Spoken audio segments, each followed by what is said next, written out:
Oke. Kalau saya ketemu seorang agent yang cuma mau premi aja dan tidak mau tahu, atau mungkin siap dia udah dapat premi dan dapat gaji tinggi, udah beli rumah, siap itu dia resign jadi agent asuransi.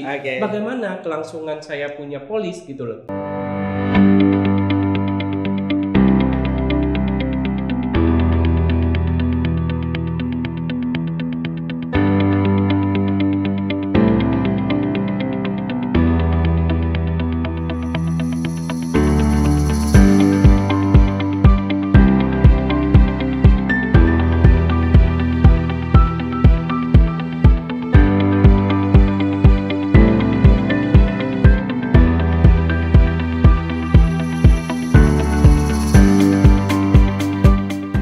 Salam sehat bahagia untuk sahabat Dr. Broman. Konten ini berbagi tips dan trik di dalam kelola uang, kelola manusia, dan kelola bisnis secara autopilot.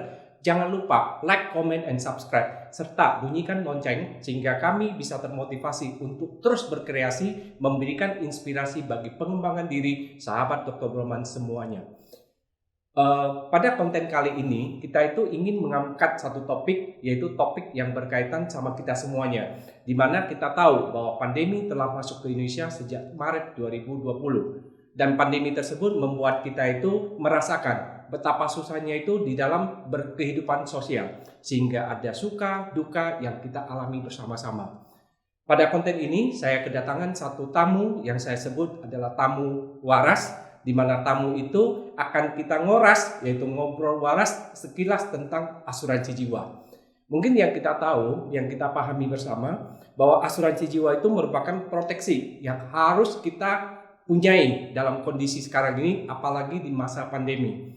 Banyak saya dengar dan banyak saya tahu. Tadi pagi juga saya baru dengar bahwa di Jambi, di daerah Jambi, ada satu keluarga yang meninggal semuanya itu gara-gara terjadinya kebakaran. Dan juga baru kemarin kita dengar juga bahwa ada satu keluarga yang karena pandemi sudah mulai stabil, beliau itu melakukan perjalanan untuk traveling, ternyata mengalami kecelakaan di jalan tol. Sehingga mengakibatkan orang tuanya meninggalkan satu anak balita. Dan juga mungkin banyak kejadian lain di masa pandemi ini, ada teman saya juga orang tuanya dua-duanya meninggal. Dan meninggalkan anak di bawah umur, di mana penunjukan wali ataupun penunjukan pihak yang bisa mengasuh anak itu berada di luar negeri, sehingga tidak bisa serta-merta melakukan tugas dan tanggung jawabnya. Bagaimana dengan polis yang sudah kita beli, yang sudah kita bayar dengan susah payah? Hari ini di konten kita akan dikupas. Oke, sebelum saya mulai mungkin saya perkenalkan tamu waras saya hari ini yang hadir di dalam konten kita kali ini, yaitu podcast Dr. Broman, yaitu saudara Subiakto. Halo, selamat malam. Perkenalkan, saya Subiakto, asli Batam, yang udah berkecimpung di dunia asuransi lebih kurang 13 tahun. Tapi sebelum itu saya berkecimpung di dunia perbankan lebih kurang 4 tahun. Wow, jadi totalnya itu 13 plus 4 berapa ya? Agak susah hitung saya. 17 tahun. Ya, jadi jangan nanya umur lagi ya. Karena kalau pengalaman sudah 17 nggak mungkin beliau itu 21 tahun. Iya, bisa jadi ya. Bisa jadi ya. Jadi gini loh Subi. Biasanya sih sapa beliau tuh bro aja ya. Jadi bro Subi saya undang dan bro hadir di dalam konten kami, yaitu di podcast Dr. Broman. Saya ucapkan terima kasih dulu. Tetapi sesudah saya ucapkan terima kasih, bro harus senang. Karena konten kita itu namanya ngoras. Jadi kalau misalnya bro yang saya undang untuk ngobrol waras, berarti bro adalah seseorang yang kompeten dan masih waras. Gitu loh. Jadi luar biasa. Jadi thank you juga ya buat Broman yang sudah mengundang saya untuk berbagi informasi yang saya tahu dan saya menjalankan dunia asuransi ini. Thank you so much ya bro ya. Jadi gini loh bro, tadinya kan saya sudah coba ya, ada beberapa case atau mungkin yang beberapa informasi yang saya terima. Rasa-rasanya itu kelihatannya sangat kasihan dan mungkin sangat harus di-sharing, diinfokan biar semuanya itu bisa lebih memahami tentang arti asuransi jiwa. Misalnya contoh nih, dengan melakukan perjalanan untuk happy-happy dan untuk senang-senang dengan keluarga karena masa pandeminya sudah mulai turun misalnya, ternyata terjadi kecelakaan. Di mana kecelakaan itu malah orang tuanya itu semuanya meninggal. Sehingga meninggalkan satu anak balita Ya. yang mungkin secara hukum beliau itu masih di bawah pengampuan dan belum cakap untuk melakukan hukum. Ya. Misalnya seperti itu loh bro. Oke. Bagaimana kalau misalnya dengan polis asuransi yang sudah dibelikan untuk anaknya, mungkin anaknya itu sebagai salah satu ahli warisnya Ahli waris gitu loh bro. ya. Bagaimana nih dari sudut asuransi? Baik, saya akan bercerita sedikit tentang pengalaman pribadi saya dalam menghadapi klaim ya, seperti ini ya. Jadi saya pernah punya satu polis, satu keluarga, oke. Mereka ini pemegang polis ataupun tertanggung adalah suami, dan yang ditunjuk sebagai ahli waris adalah istri dan anak-anaknya. Begitu juga dengan istri sebagai tertanggung atau pemegang polis, yang ditunjuk sebagai ahli waris adalah suami dan anak-anaknya. Oke, pada suatu ketika mereka itu terjadi kecelakaan. Ya, kita bilang kecelakaan bisa beraneka ragam ya. Bisa seperti yang tadi kecelakaan di jalan umum atau jalan tol, oke. Ataupun kecelakaan, kebakaran. Nah, kebetulan nih, oke, klien saya ini adalah kecelakaannya itu terjadi pada kebakaran pagi hari, yang mana satu keluarga itu langsung meninggal dunia di saat itu juga, ya. Jadi kita bahas kembali bahwa kita bilang polis suami adalah yang ahli warisnya itu adalah istri dan anak-anaknya. Jadi bagaimana dalam proses pengajuan klaim untuk polis tersebut sementara orang yang ditunjuk sebagai ahli waris itu sudah tidak ada di dunia ini, ya bro ya? Dan semuanya nggak ada ya? Ya sudah semuanya nggak ada. Kondisi ini lebih kurang sama dengan yang saya dengar yang kejadian di Jambi. Ya. Itu juga satu keluarganya hilang semua ya. Oke, nah jadi begitu kita proses pengajuan klaim, oke, submit berkas-berkasnya itu seperti biasa. Setelah itu akan ditinjau siapa ahli waris yang ditunjuk pada dasarnya dulu. Ya, secara yang ditunjuk pada saat pengajuan polis. Ternyata ahli waris ini kan sudah tiada juga di dunia ini. Oke. Nah, akhirnya dari kantor pusat asuransi kami menghendaki adanya surat penetapan ahli waris dari lembaga terkait, lembaga berwenang untuk diberikan siapa yang sebenarnya berhak menerima uang santunan kematian ini, gitu loh. Jadi itu yang harus ditekankan di sana bahwa akan diadakan ataupun diminta ya dari perusahaan asuransi kantor pusat ahli waris yang ditunjuk.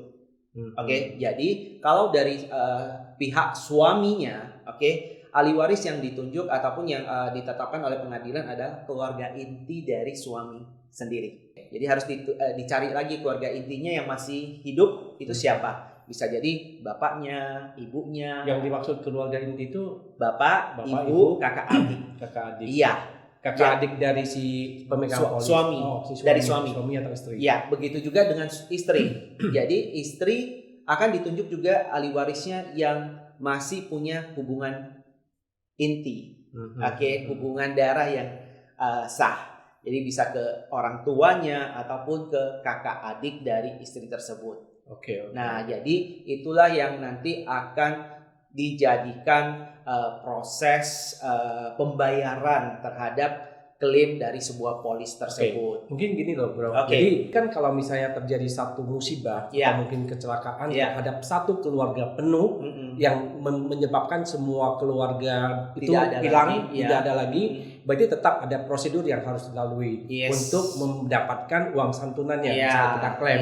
Tadi bro juga katakan bahwa itu bisa diproses dengan ditunjuk siapa yang menjadi ahli waris yang sah, misalnya dari keluarga inti, misalnya seperti itu ya. Oke, jadi sekarang proses klaimnya itu kira-kira siapa yang bantu kami nih sebagai pemegang polis itu untuk lakukan. Jadi jangan gini loh ya, pada saat kita itu masih hidup, kami itu dikejar untuk tanda tangan polis, misalnya kayak begitu loh. Dan kami itu kerja mati-matian untuk bayar premi. Sekarang kami itu udah kena musibah dan satu keluarganya nggak ada seperti itu. Yang bantu kami itu lakukan itu siapa? Kan baik. Sakit banget tuh buat kitanya loh. Siap. Itulah ya sebenarnya saya itu terpanggil ya untuk membantu siapapun di luar sana, orang-orang yang saya pengen berbagi tentang sebuah polis, proteksi, akan bisnisnya. Jadi sudah terpanggil dari pertama kali saya bergabung di dunia asuransi untuk saling membantu. Jadi ini saya sendiri akan koordinasi dengan keluarga inti yang masih ada untuk melengkapi berkas-berkas klaim polisnya mereka. Oh, jadi otomatis berarti dari perusahaannya. Iya. Jadi satu profesi teman-teman yang Iya. sangat luar biasa ya. Jadi dulu mungkin kita berasumsi agent asuransi. Iya. Tapi mungkin sekarang yang kerja di asuransi pun udah kompeten dan mungkin punya sertifikasi yang tersendiri. Betul. Sehingga betul. sudah bisa dikatakan itu merupakan insurance advisor. Betul. Jadi akan memberikan peran dan mungkin Betul. dibantu gitu ya. Iya. Oke. Jadi Kalau pelayanan misalnya juga. pelayanan itu dilakukan untuk proses klaimnya, Iya. kira-kira membutuhkan waktu berapa lama ya? Nah, balik lagi ya teman-teman ya, bro ya, itu balik lagi ke sebuah polis itu sudah berlaku atau berlangsung berapa lama. Biasanya kalau polis masih di bawah 1 tahun, itu proses klaimnya itu memang butuh waktu yang agak lama. Tetapi kalau polis sudah berlangsung di atas 1 tahun, biasanya cepat. Dan kalau seperti ini, hal-hal yang seperti kecelakaan, biasanya, saya cerita kembali tentang klaim kecelakaan saya tersebut. Kecelakaan sih sudah terjadi. Keesokan hari atau 2 hari kemudian di berita lokal, koran lokal itu ada terbitkan berita tentang kecelakaan tersebut. Saya buru-buru beli. Saya beli 2 set atau 4 set kemarin. Jadi untuk pegangan saya, dan ini disertakan sebagai salah satu bukti ke pusat untuk pengajuan klaim tersebut. Oh, jadi pengajuan klaim itu juga harus ada diterbitkan di berita lokal. Nah, Kan belum tentu semuanya ada. betul. Kalau yang tidak ada kita nggak usah cari sengaja. Oke. Tetapi karena ini kebetulan ada dan kebetulan pas saya lihat, oh ini beritanya tentang kecelakaan nasabah saya, otomatis saya beli korannya itu loh. Dan untuk ini bukan persyaratan utama bukan ya. persyaratan Oke. utama, benar. Ini bukan persyaratan Jadi bukan utama. persyaratan Jadi ini utama cuma ya. persyaratan tambahan ya. Jadi Untuk benar-benar membantu mempercepat klaimnya itu betul. berlangsung. Nah, Oke. Nah, jadi balik lagi tergantung berapa lama polis tersebut sudah diambil atau sudah dibayar oleh si nasabah kita tersebut. Oke. Ya. Sekarang satu lagi nih, misalnya sekilas tentang proses klaim. Ya. Berarti kan tadi proses klaimnya itu, bro belum jawab saya nih Oh, sebenarnya. oke, ya. Kira-kira butuh berapa lama? Oke, biasanya kalau kondisi seperti ini, biasanya sih lebih kurang 1 bulan. Karena kan, apalagi kalau penetapan pengadilan, surat pengadilan dari penetapan ahli waris, itu biasa membutuhkan waktu yang agak lebih lama. Jadi kami akan menunggu. Ada mungkin aturannya berapa lama? 2 minggu, 4 minggu?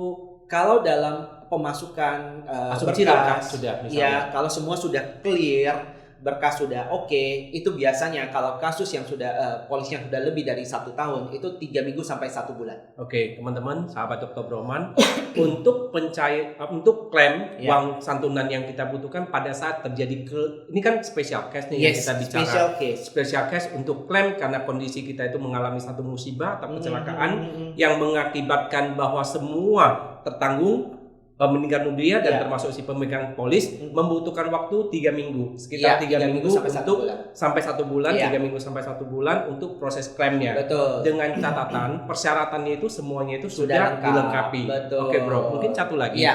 biar tuntas. Jadi maksud saya gini loh, karena untuk di kasus-kasus kan tadi kita ceritanya adalah kecelakaan karena kebakaran atau mungkin kecelakaan karena di perjalanan gitu ya. Nah, sekarang gimana nih kalau misalnya orang tuanya meninggal karena COVID misalnya? Penentuan ahli waris mungkin masih di bawah umur dan ternyata walinya itu ada di luar negeri. Mungkin kondisi spesial yang ada di kayak kita di Batam ini kan kita sebenarnya dekat dengan luar negara negeri. tetangga ya. Tetangga. Misalnya contoh kayak Malaysia dan Singapura. Jadi tantenya itu masih berada di Singapura. Nah, gimana bisa terlaksana kalau dengan 3 minggu tersebut? Sedangkan akses negara ini udah merupakan hubungan bilateral. Betul. Dan kalau masa pandemi itu kan sudah tidak bisa masuk ya ataupun mesti harus. Nah, solusinya bagaimana nih? Nah, biasanya dalam proses klaim itu juga ada tenggang waktu yang diberikan oleh perusahaan asuransi.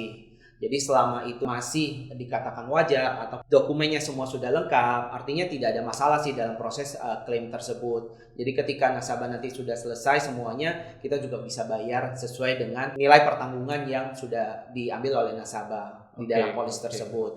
Jadi kita harus tunggu aja sebenarnya. Nah, itu sih yang harus dilengkapi. Ya, harus dilengkapi tetap ya. Jadi gini loh, ini saya nggak tahu lah pengalaman pribadi saya atau mungkin pengalaman dari tetangga saya yang sering juga saya dengar kondisi seperti itu.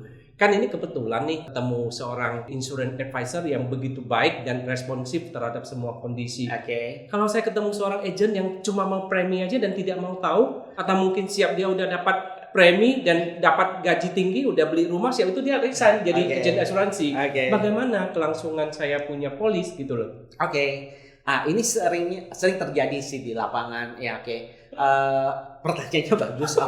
Nah, pada saat agent tersebut menyerahkan polis asuransi kepada si nasabah tersebut, biasanya di depan bagian halaman depan itu sudah tertera nama-nama dan nomor telepon yang bisa dihubungin ketika nasabah tersebut ingin bertanya sesuatu atau mungkin akan terjadi misalnya pengajuan proses klaim. Yang sering terjadi adalah nasabah tersebut tidak pernah membuka buku polis. Jadi sudah dicantumin nama agennya siapa dengan nomor telepon sekian. Setelah itu agennya, atasan agennya atau leader dari agen tersebut dengan siapa dan nomor handphonenya berapa. Terus di samping itu ada lagi atasannya lagi. Dengan nomor handphonenya berapa, namanya siapa. Itu semuanya ada. Ada lagi alamat dan nomor telepon kantor serta person in charge di kantor yang biasa bisa dihubungi. Berarti singkat cerita tidak akan dipersulit lah ya. Tidak akan dipersulit asalkan kita benar-benar memenuhi kriteria hak dan kewajiban kita. Di mana-mana kan semuanya sama. Selama kita sudah membayar premi dan sudah ikut aturannya, jika terjadi suatu musibah, ya kita bisa mengklaim haknya kita sesuai dengan perjanjian yang tertera di dalam buku polis. Jadi kan gini loh, Bro. Bro Subi. Jadi pengalamannya kan juga sudah banyak ya. Mungkin lumayan, saya mau sharing nih.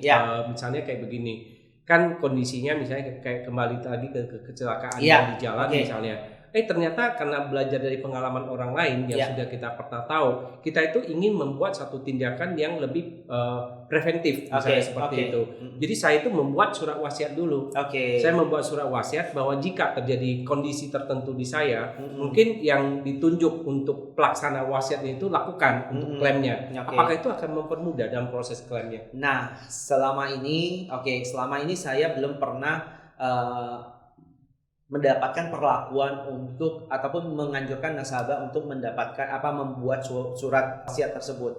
Karena menurut saya itu mungkin ada bagian terkait lagi tentang itu karena mungkin menyangkut aspek hukumnya. Kalau di tempat kita, selama yang saya jalankan lebih kurang 13 tahun ini, ahli waris yang ditunjuk di dalam sebuah polis nasabah kita itu harus ada keluarga inti dan minimal 1 orang dewasa yang sudah cakap hukum dan kalau mau ditambahkan dengan anak-anak yang masih di bawah umur boleh, tetapi harus minimal 1 orang yang cakap hukum. Jadi itulah yang sebagai patokan kita nanti ketika si nasabah tersebut terjadi suatu musibah. Nah, prosesnya lebih gampang karena sudah ada 1 yang dewasa. Kalau misalnya semuanya itu diberikan kepada orang yang belum cukup hukum, belum dewasa, nah ini kan akan sangat sayang sekali. Mereka nggak bisa bertindak lebih jauh lagi. Berarti pelaksanaan surat wasiat ini sebenarnya boleh, sah-sah saja, atau mungkin tidak direkomend. Sebenarnya buat di asuransi polis yang kita beli, sebenarnya wasiat ini pengaruh nggak gitu, Bro? Nah, kalau saya sih tidak merasakan itu perlu untuk di dalam sebuah polis. Tetap tidak bisa saya bilang. Karena selama ini yang saya jalanin belum pernah ada kasus yang dan saya dengar dari rekan-rekan yang lain belum juga pernah ada yang pakai surat wasiat gitu loh. Cuma kalau dari surat wasiat mungkin mereka harus pergi untuk mendapatkan izin dari instansi-instansi terkait yang lembaga-lembaga terkait yang lebih kompeten untuk mengeluarkan keputusan tentang wasiat tersebut gitu. Mungkin gini ya, tadi kan kita udah bincang-bincang banyak nih lama. Kalau misalnya nih kalau kita kembali ke poin kita yaitu kasusnya misalnya terjadi sesuatu hal baik di kecelakaan maupun di kebakaran seperti itu yang mengakibatkan semua anggota keluarga itu meninggal dunia. Nah, gimana dengan si anaknya sebagai penerima uang santunan? Kita balik lagi seperti kasus yang kecelakaan di tol beberapa waktu yang lalu ya. Jadi orang tuanya kan meninggal nih, kita turut perhatiin dan turut berduka cita ya. Nah, yang ditinggalkan anak dan keluarga yang lainnya. Oke. Nah, kalau di dalam buku polisnya mereka misalnya, ditunjuk ahli waris anak, ya sama aja sih seperti yang kecelakaan yang saya share di depan adalah kecelakaan satu keluarga meninggal, di mana pemegang polisnya yang atau bapaknya, ahli warisnya ibu dan anak. Oke, begitu juga mungkin si ibu ahli warisnya adalah bapak dan anak misalnya ya. Nah, kalau hal seperti ini yang tersisa adalah anaknya doang, sama akan ditetapkan oleh bagian terkait, penetapan pengadilan ataupun penetapan ahli waris siapa yang berhak terhadap ahli waris ini. Jadi dari sang ayah cari keluarga intinya dulu, begitu juga dengan sang ibu juga akan ke keluarga intinya dulu. Nah, barulah nanti akan ditetapkan juga siapa wali atas anak yang ditinggalkan tersebut. Biasanya sih seperti itu, karena saya pernah mengalami kasus juga seperti itu. Ibunya meninggal, karena sakit. Terus ahli warisnya adalah anak yang sudah cukup usia dan ada 2 orang lagi anak yang belum cukup usia. Nah, ibunya meninggal, ahli warisnya 3 orang, yang belum cukup usia akan ditetapkan walinya oleh bagian terkait ataupun oleh lembaga yang berhubungan dengan penetapan ahli waris. Mungkin gini loh ya, saya lanjut dari pembahasan bro, bahwa kita ini kan juga orang tua. Jujur aja kita bekerja, my premi yang kita harap adalah anak kita itu bisa menerima sesuatu, atau kita sebut warisan atau peninggalan, jikalau kita terjadi permasalahan. Saya setuju. Minimal beliau itu bisa menyambung hidup, layak gitu ya. Betul. Jadi maksud saya begini, kan kalau misalnya dari penjelasan bro tadi, otomatis kan kembali ke keluarga inti dari pihak istri, pihak mama dan pihak ayahnya, suaminya dalam hal ini ya. Bagaimana kalau misalnya terjadi sesuatu hal, namanya manusia itu kan susah untuk diprediksi, apalagi kondisi pandemi. Betul. Terjadi perebutan harta gitu. Bagaimana nasib anak saya ini yang nggak jelas nih untuk dalam hal penentuan walinya. Baik. Nah, kembali lagi ke kasus kecelakaan yang sudah proses klaimnya udah terbayar oleh perusahaan asuransi kami.